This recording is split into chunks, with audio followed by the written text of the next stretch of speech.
muslimin walaysa narju siwa fadri ilahi dara qabla al-fana wal halak ya umur dunya wa din ya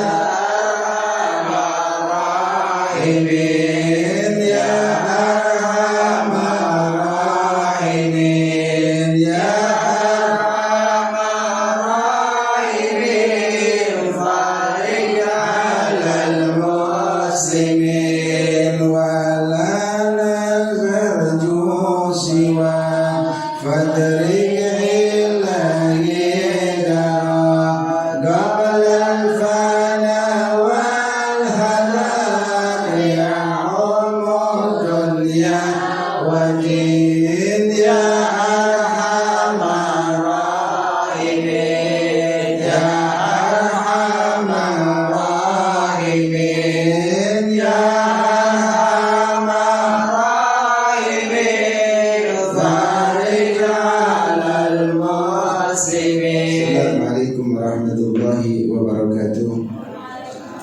Bismillahirrahmanirrahim. Alhamdulillahirabbil alamin wa bihi nasta'inu ala umuri dunya waddin. Salatuhu wa salamuhu ala nabiyil karim wa ala alihi wa ashabihi ajma'in, amma ba'd. Ahibba'il mukarramin, kepada segenap hadirin wal hadirat pengajian rutin setiap malam Jumat di tempat yang penuh barokah. Mudah-mudahan kita mendapat rahmat dari Allah Subhanahu wa taala dan mendapat syafaat dari kanjeng Nabi Muhammad sallallahu alaihi wasallam. Amin ya Allah ya rabbal alamin. Alhamdulillah, kita masih diberikan waktu, kesempatan, umur, nafas dari Allah Subhanahu wa taala. Semoga waktu, nafas, kesehatan senantiasa akan memberikan kesaksian di hadapan Allah Subhanahu wa taala saat nanti kita masuk kepada pengadilan Allah, pengadilan yang maha agung, yaitu yaumil hisab. Semoga pada saat kita dihisab di hadapan Allah, kita mendapat pertolongan dari baginda Nabi Muhammad SAW yang seringkali kita gemar baca sholawatnya, nyampaikan salamnya. Semoga salam kita sampai kepada Nabi Muhammad dan Nabi Muhammad pun melihat kita semuanya. Amin ya Allah ya rabbal. Baru-baru ini terjadi di mana-mana, khususnya di negara India, seorang juru bicara dari partai yang tersohor di sana menghina Nabi Muhammad, Nabi Muhammad dihina, padahal Nabi Muhammad adalah insarul kamil, manusia yang sempurna. Nabi Muhammad tidak punya cacat sedikit pun, tidak punya salah sedikit pun, tidak punya dosa sedikit pun lahir dan batin. Nabi Muhammad itu tidak memiliki atas kesalahan apa-apa, dosa apa-apa, hina apa-apa, enggak ada sama sekali. Tapi mereka lagi-lagi menghina, dan penghinaan ini bukan terjadi kepada India. Seluruh kaum kafir harbi itu menghina Nabi Muhammad SAW. Semoga kita tetap memiliki rasa cemburu tatkala Nabi kita dihina oleh mereka semuanya. Apa yang dimaksud rasa cemburu? Rasa kita ini marah. Dengan cara apa kita marah? Semampu kita. Kalaulah kita ini memiliki doa, dengan doa kita minta kepada Allah, mudah-mudahan mereka semuanya diberikan pintu hidayah oleh Allah Subhanahu wa taala. Kalau Allah tidak memberikan kesempatan hidayah petunjuk kepada mereka, pada pembenci Nabi Muhammad, mudah-mudahan secepatnya di bumi hanguskan, jangan lama-lama hidup di dunia. Dan mudah-mudahan kita semua termasuk orang-orang yang selalu cinta kepada Nabi Muhammad SAW. Amin ya rabbal. Untuk itu, yang hadir pada kesempatan hari ini, saya minta doanya. Insya Allah besok saya dan anak-anak saya akan berangkat jihad dalam pembelaan kepada Nabi Muhammad SAW. Insya Allah pada sholat Jumat, tapi berangkat itu acara pada sholat Jumat akan kepung itu ke Dubes India di Jakarta, Jalan Rasuna Said, Jakarta. Semoga nanti Allah Subhanahu wa taala lindungi kita semuanya. Amin ya rabbal. Buat ibu bapak semuanya yang tidak berangkat, doakan kami. Jangan nyinyir orang yang lagi berjuang. Jangan sampai nyinyir. Kalau nggak mau berjuang jangan ikut nyinyir, doakan saja. Kalau nggak mau berjuang diam saja. Yang penting kami siap berjuang, kami siap mati untuk Rasulullah SAW. Baru-baru ini terjadi lagi malam siang tadi. Jadi hari-hari ini baru-baru ini para pendemo orang-orang Islam di India sekarang lagi ditembakin dan rumahnya itu lagi dirobohin oleh mereka orang-orang Hindu, saudara. Karena mereka memang kekuasaan Hindu, mayoritas orang-orang Hindu, tapi Hindunya Hindu ekstrim, orang-orang kafir harbi. Perlu diketahui kafir itu ada dua, kata Nabi. Yang pertama kafir zimmi, yang kedua kafir harbi. Kafir zimmi itu kafir yang apa? Orang kafir tapi baik, bukan orang Islam tapi sama orang Islam menghormati. Dan itu jangan sekali-kali orang Islam memusuhi kepada mereka. Bahkan Nabi bersumpah, barang siapa yang memusuhi kafir zimmi, orang kafir, orang yang bukan Islam tapi baik sama orang Islam, dimusuhi sama orang Islam, maka kelak orang Islam itu akan berhadapan dengan Nabi Muhammad SAW di yaumil qiyamah. Akan tetapi kalau memang mereka adalah kafir harbi, kafir yang jahat, yang seperti di India yang terjadi sekarang ini, maka tidak boleh ada rasa toleransi.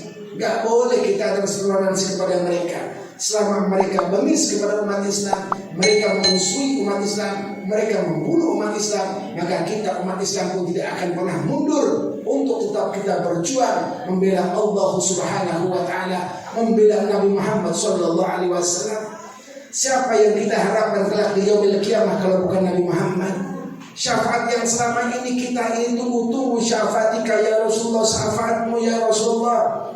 Pertolonganmu nanti di hari kiamat ya Rasulullah. Pertolonganmu nanti di yaumil mahsyar ya Rasulullah. Pertolonganmu kelak nanti yaumil hisab ya Rasulullah. Siapa lagi kalau Nabi Muhammad sallallahu alaihi wasallam? Shallu ala Nabi Muhammad. Ada dalam keterangan kitab Mizanul Kubra, di salah sebuah keterangan, kelak nanti manusia berbondong-bondong, berkelompok-kelompok, mereka itu lama hidup di yaumil mahsyar. Berapa lamanya kita nanti akan masuk kepada yaumil mahsyar, di mana hari tidak ada rumah, tidak ada pohon-pohonan, semuanya adalah satu tanah yang terbuat dari tembaga yang sangat panas. Tidak ada makanan, tidak ada minuman. Manusia dan Nabi Adam sampai Nabi akhir zaman kumpul jadi satu.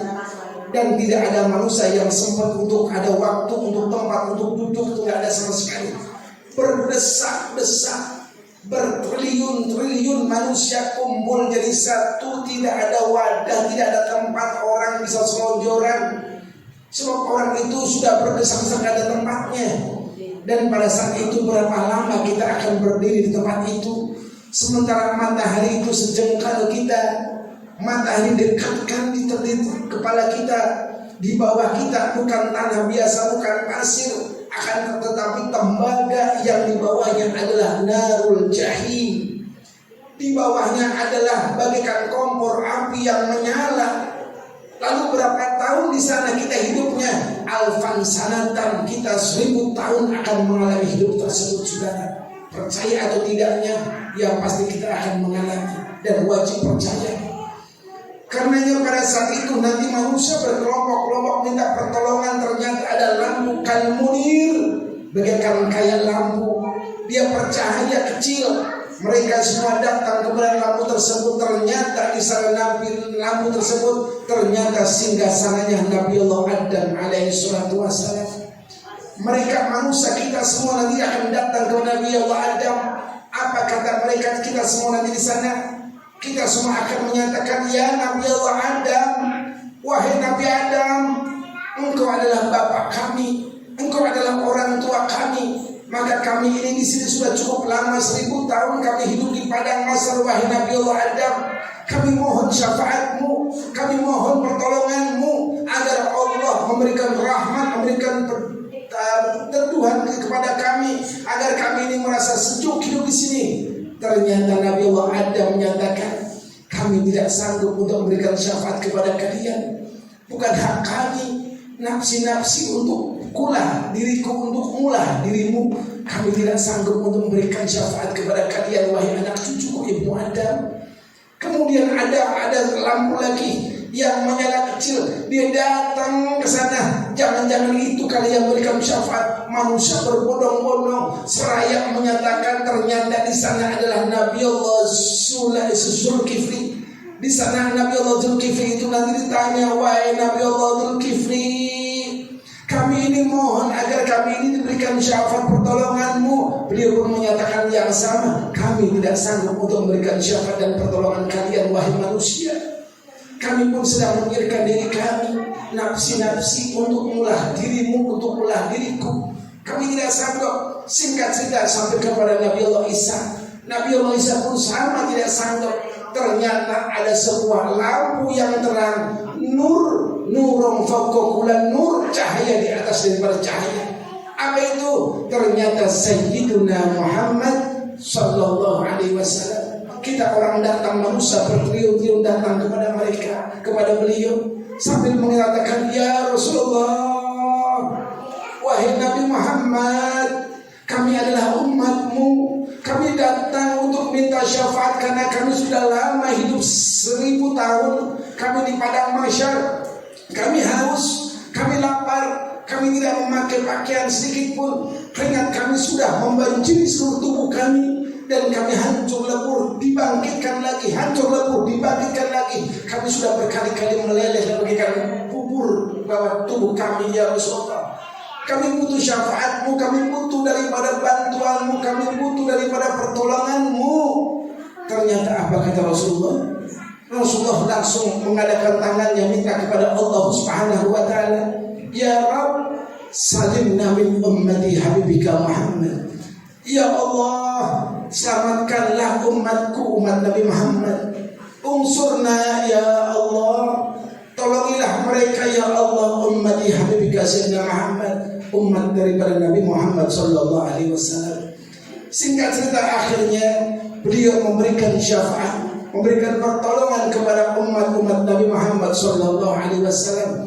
Ini adalah Nabi Muhammad yang tatkala beliau itu mau detik-detik ajalnya, beliau tidak pernah meninggalkan apa-apa kepada anak keturunannya. Beliau tidak meninggalkan harta bendanya.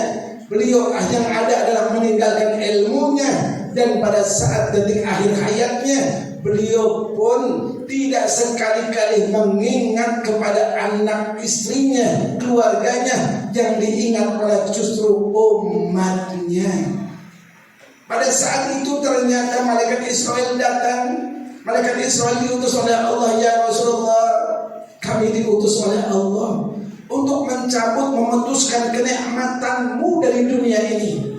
Apakah kau mau ya Rasulullah? Apakah aku harus tunggu 1000 tahun?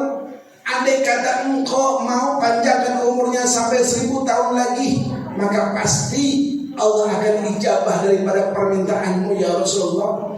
Akan tetapi apa-apa Rasulullah hanya bertanya, ya malaikat Jibril, tanyakan kepada malaikat Israel, tanyakan kepada malaikat Jibril, bagaimana dengan umatku? Apakah umatku ini adalah umat yang selamat? Apakah umatku nanti umat yang senantiasa akan menyembah kepada Allah? Apakah umatku nanti ada jaminan masuk surga?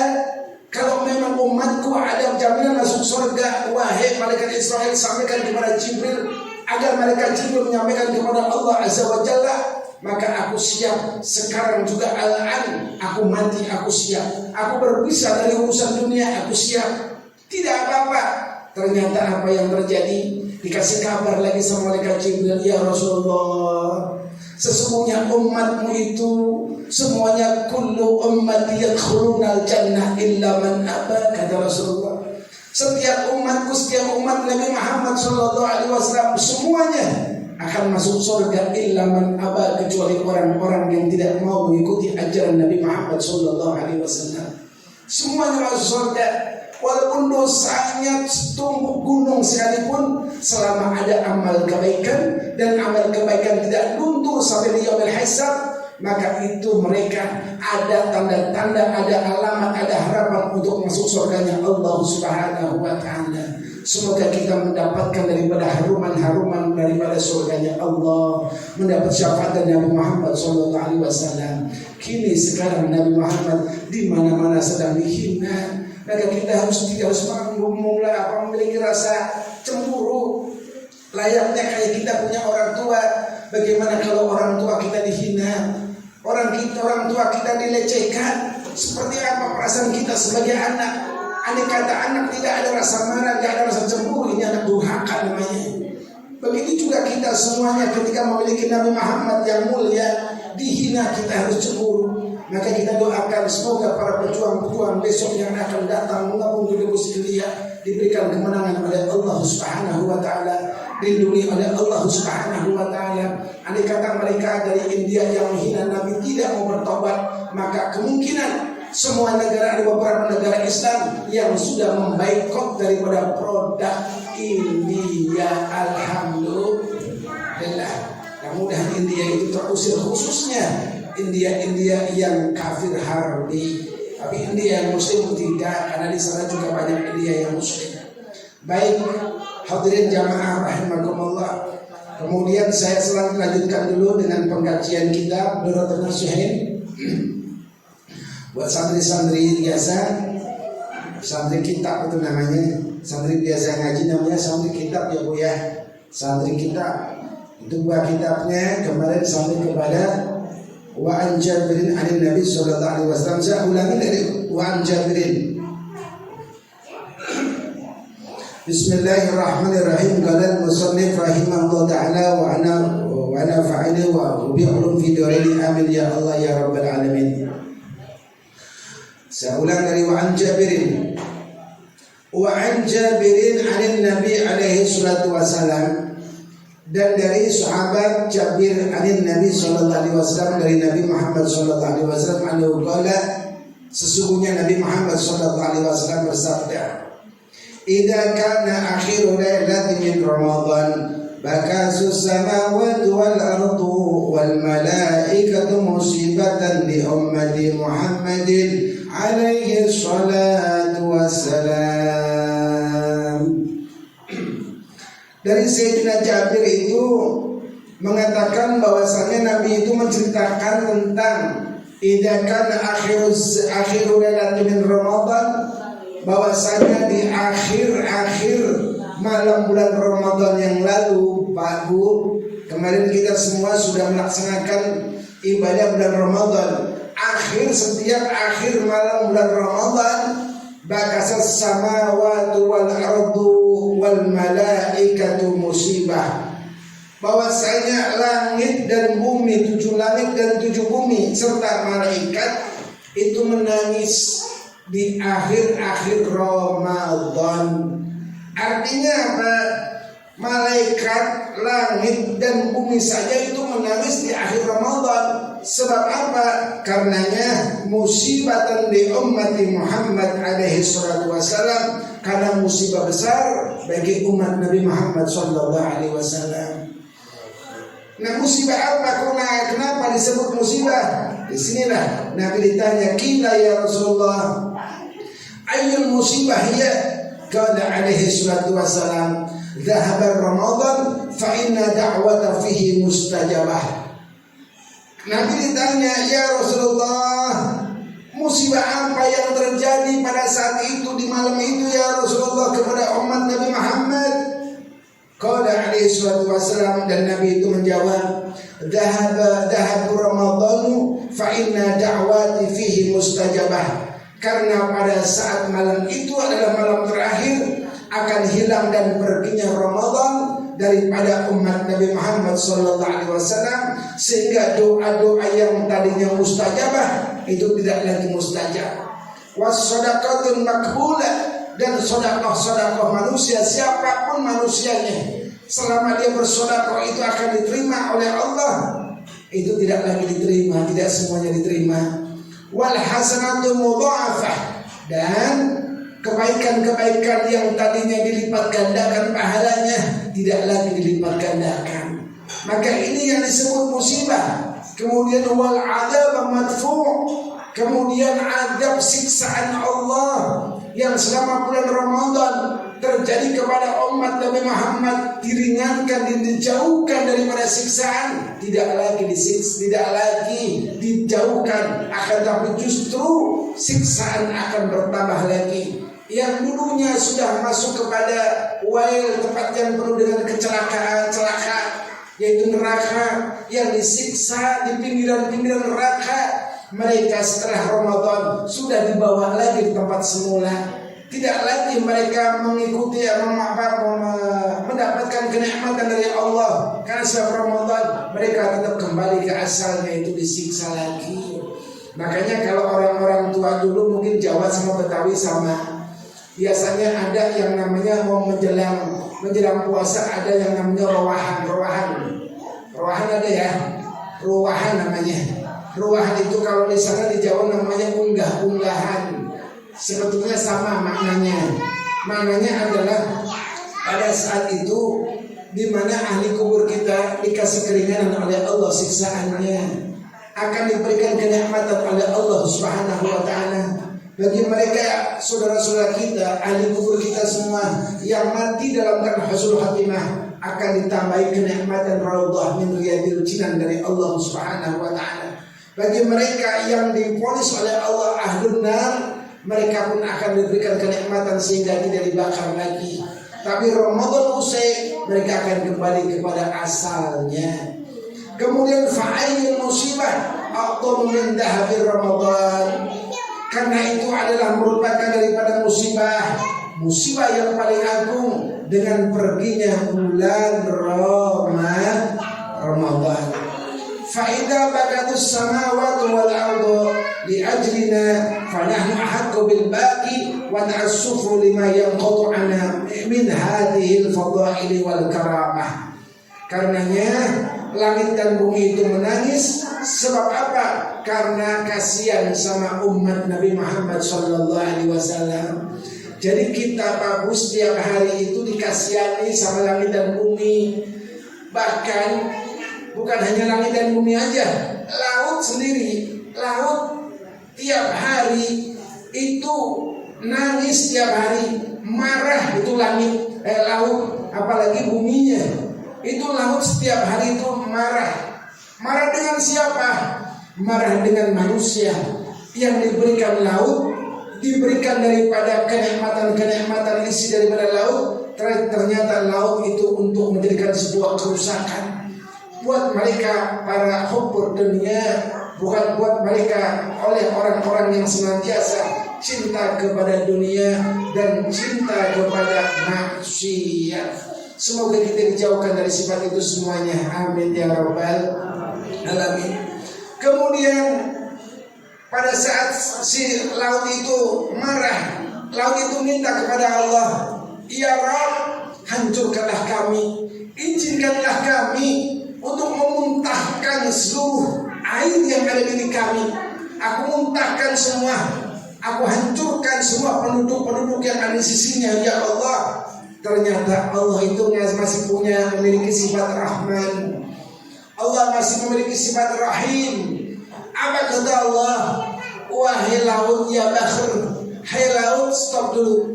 Jangan kau muntahkan terlebih dulu. Selama masih ada umat Nabi Muhammad yang masih orang berzikir, yang masih ada orang yang bersolawat, masih ada orang bertahlil, masih ada orang mencintai kepada Nabi Muhammad, masih ada orang beristighfar, maka jangan kau dulu muntahkan. Jangan kasih mereka orang yang sedang beristighfar kepadaku, kata Allah Subhanahu wa taala. Sehingga apa? Langit itu tidak lagi untuk menggulung kita semua. Kalau kejadian di mana-mana yang sudah pernah kejadian, itu hanya sebagian kecil saja. Tentang tsunami itu baru sebagian kecil, belum ada apa-apanya. Dibanding dengan nanti adalah di mana hari terakhir, hari dihancurkan ini alam, ini sudah tidak ada lagi. Ini semua laut bakal ada di atas kita, saudara. Kalau laut semua di atas kita sudah hancur, kita lebur. Mudah-mudahan kita mati dalam keadaan husnul khatimah. Amin ya rabbal alamin. Hadirin jamaah rahimakumullah, yang terakhir Waruya anin Nabi alaihi salatu wasallam anhu qala, kemudian diriwayatkan langsung dari Nabi Muhammad sallallahu alaihi wasallam. Apa kata Nabi? Nabi menyatakan, innallaha ta'ala khalaqa malkan lahu arba'atun awjuhin min wajhi ila wajhi masiratun alfin sanatin. Bahwa kata Nabi, sesungguhnya Allah menciptakan malaikat, masing-masing malaikat memiliki wajah, ada 4 wajahnya, mukanya malaikat itu ada 4. Gak kayak kita mukanya cuma 1, malaikat itu 4. Kemudian kalaupun muka kita diukur paling sejengkal, dari ujung sini ke ujung sini paling sejengkal kita. Akan tetapi malaikat diciptakan oleh Allah apa di sini? Kata Allah, ila min wajhi ila wajhi masiratan alfin sanatin. Wajahnya malaikat, mukanya malaikat dari ujung sampai ujung, jika ditempuh kita jalan kaki, itu lamanya adalah alfan sanatan, 1000 tahun. Coba bayangkan 1000 tahun dari sini kemana? Udah lebarnya luar biasa, itu baru bentuk wajahnya. Bahkan dalam keterangan berbeda, kitab yang berbeda, di sana ada satu keterangan lagi bahwa mata kakinya malaikat saja, mata kakinya itu dari bumi sampai ke langit 7, itu matanya malaikat. Mata kaki malaikat segitunya. Bagaimana? Bahkan dalam kitab yang berbeda, tafsir Yasin, di sana diterangkan malaikat itu semuanya rambutnya memiliki mata, 1000 mata. Rambutnya malaikat itu ada 1000 mata semuanya. Itu luar biasa, kita nggak bisa membayangkan seperti apa kebesaran malaikat dan bagaimana kebesaran yang membuat malaikat. Itu luar biasa. Allahu Akbar. Maka Allah itu maha besar. Nah kemudian selain daripada malaikat itu segitu wajahnya, di sini kata Nabi, biwajhihi yasjudi ila yaumil qiyamah. Malaikat yang satu wajahnya untuk sujud di hadapan Allah sampai kapan? Ila yaumil qiyamah, sampai hari kiamat. Malaikat dari Allah ciptakan, kemudian disuruh sujud, sampai sekarang masih sujud, nggak duduk-duduk. Itu malaikat. Makanya malaikat adalah salah satu makhluk yang memiliki adab, yang ta'zim, yang benar-benar memuliakan kepada sang penciptanya, mengagungkan sang penciptanya. Malaikat adalah makhluk yang gak pernah ngeyel, suruh sujud terus sampai hari ini, sampai hari kiamat nanti. Yakunu fi sujudih. Kemudian malaikat dalam sujudnya berkata, subhanaka ma'adhama jamalak. Apa kata malaikat dalam sujudnya? Beliau menyatakan, wahai maha suci engkau ya Allah, ma'adhama jamalak, tidak ada yang lebih agung dan tidak ada yang lebih bagus kecuali keagungan dan kebaikanmu ya Allah. Ini malaikat. Kemudian biwajhi yang nuru ila jahannam wa yakul wailun liman dakhalaha. Kemudian wajah berikutnya yang kedua adalah wajah yang melirik kepada neraka jahanam. Begitu melirik ke neraka jahanam, malaikat menyatakan al-wail liman dakhalaha. Celakalah bagi orang-orang yang masuk di dalamnya.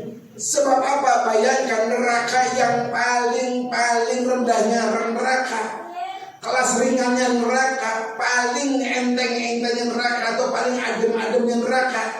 Tatkala tanahnya diinjak, detik itu kita menginjak, detik itu juga darah kita diubun-ubun sampai mendidih. Itu paling dingin-dinginnya malaikat, kita bisa bayangkan. Malaikat yang paling dingin saat kita nginjak tanahnya, baru sekali kita nginjak, langsung kita ini ubun-ubunnya, darahnya langsung mendidih. Kemudian langsung kita hancur lebur bagikan bubur. Ini seringan-ringannya malaikat. Bagaimana dengan jahanam? Bagaimana dengan malaikat-malaikat yang lebih, yang disebut sakor, yang paling bawah? Tempatnya siapa itu yang paling bawah? Tempatnya kaum munafikin, ulama sok, ulama fasik. Itu tempatnya, itu neraka yang paling bawah. Dasarnya neraka, keraknya neraka. Na'udhu. Semoga kita dijauhkan dari itu semuanya. Amin ya Allah ya Rabbal Alamin. Kemudian kata Nabi lanjutkan, wa bi wajhi yanzuru ilal jinan. Kemudian adapun wajah berikutnya, malaikat itu melihat dan melirik kepada surga. Pada saat melirik surga, beliau tersenyum, wa yaqulu tuba liman dakhalaha. Apa kata malaikat? Berbahagialah mereka orang yang masuk di dalamnya. Bersenanglah mereka orang yang masuk di dalamnya. Kenapa? Karena sejelek-jeleknya surga tidak ada bandingannya dengan kenikmatan-kenikmatan dunia. Sejelek-jeleknya surga, seburuk-buruknya surga, sesengsara-sengsaranya surga, pengawalnya tetap mengalirnya madu. Itu di surga. Bayangkan, rumah di surga, istana di surga adalah di antaranya di sana diterangkan terbuat dari yakutul ahmar, yaitu dari batu permata, dari yakut yang warnanya merah kemerah-merahan. Kita punya dinding dari yakut, bukan dari semen lagi. Itu di sana di surganya Allah. Kemudian masing-masing daripada orang penduduk surga itu satu orang dijatah oleh Allah bagi umat Nabi Muhammad SAW. Satu orang itu rumahnya masing-masing jumlah kamarnya itu ada 40 kamar. Apa pintu? Ada 40 pintu, arba'una baban, yaitu ada 40 pintu masing-masing orang yang masuk surga. Lahannya berapa lahannya? Sampai lahannya diterangkan sama Rasulullah. Lahannya berapa bagi orang-orang yang ahlul jannah, ahlul surga, akan dikasih lahan kekayaan-kekayaannya itu 2 kali lipat daripada kekayaan dunia. Kalau seluruh dunia dikumpulkan jadi satu, itu ada berapa kekayaannya? Itu akan dikali 2 kali lipat. Buat siapa? Buat para penghuni surga. Itu pun belum ada apa-apanya, masih sedikit. Masih banyak tambahan-tambahan yang lain. Ini harus kita yakini, karena apa yang disampaikan oleh Rasulullah, in huwa illa wahyu yuhan. Tidak sekali-kali Allah melakukan sesuatu kecuali wahyu dari Allah Subhanahu wa ta'ala. Maka ini yang menjadikan pedoman kita. Kenapa di pembukaan surat Al-Baqarah ada di situ dinyatakan ayatnya, dzalikal kitabul la raiba fi hudal lil muttaqin. Selanjutnya alladzi, ayo selanjutnya bil wa yuqi yufikun. Di sana ada ayat yang dikatakan oleh Allah, walladzina amanu, di mana orang-orang yang beriman itu harus percaya bil ghaib, sesuatu yang belum nampak. Bukan berarti tidak nampak, belum nampak. Di antaranya itu cerita tadi belum nampak di mata kita, tapi kita wajib percaya sesuatu yang gaib itu, karena itu pasti ada. Percaya tidak percaya, kita pun pasti akan mengalami itu semuanya. Nah, kemudian wabi wajhi yanzuru ilal arsyir rahman, yang terakhir wajah malaikat yang terakhir melihat daripada arsy yang ada di bawah kekuasaan Ar-Rahman, yaitu Allah Subhanahu wa ta'ala. Wa yaqulu, dan malaikat berkata ketika melihat arsy, beliau menyatakan, Rabbirham wa la tu'adzib shaimi Ramadan min ummati habibika Muhammad alaihi salatu wassalam. Apa kata malaikat?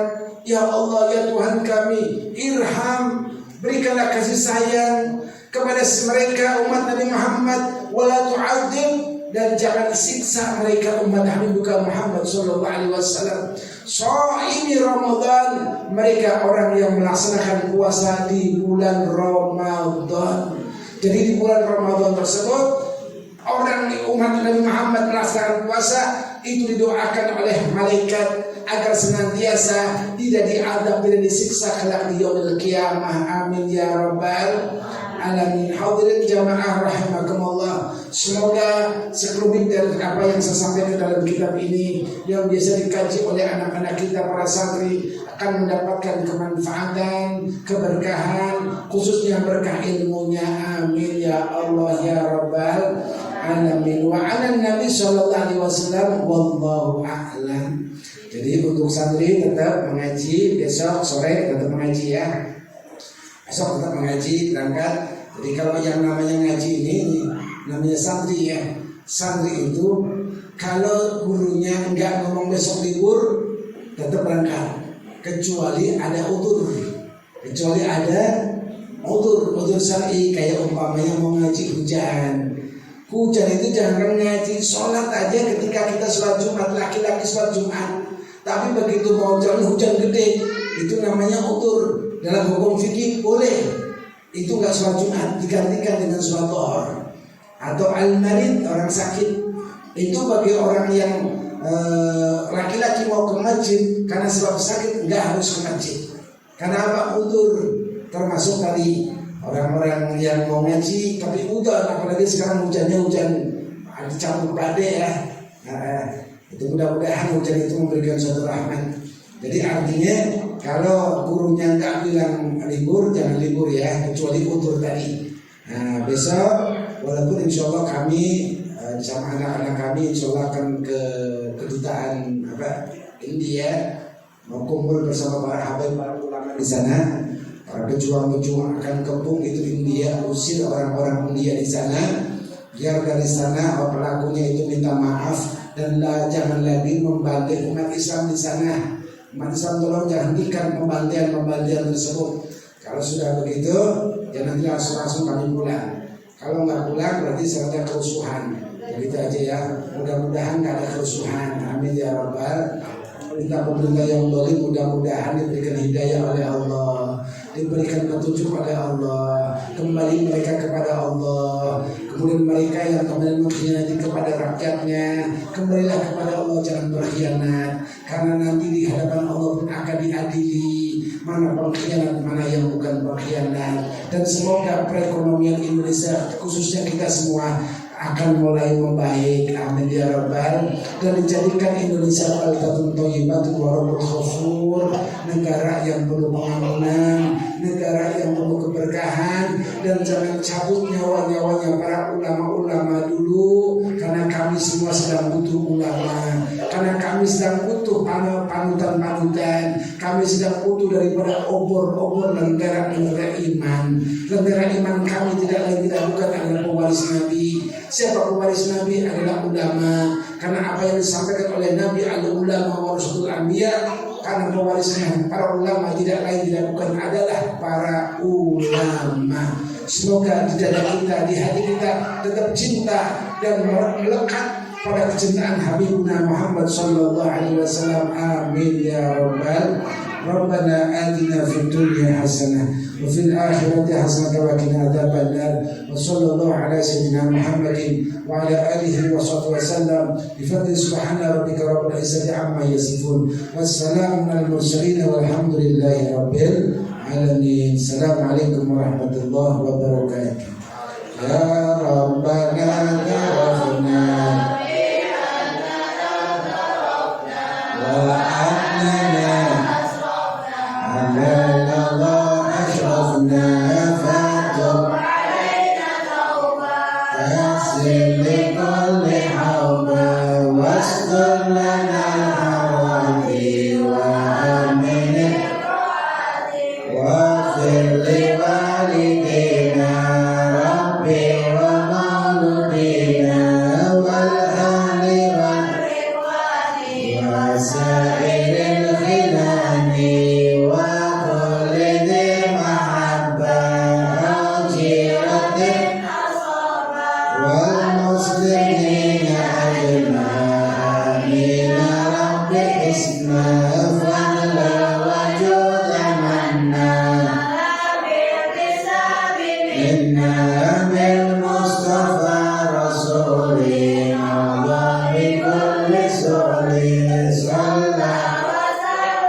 Wassalamu alaikum warahmatullahi wabarakatuh.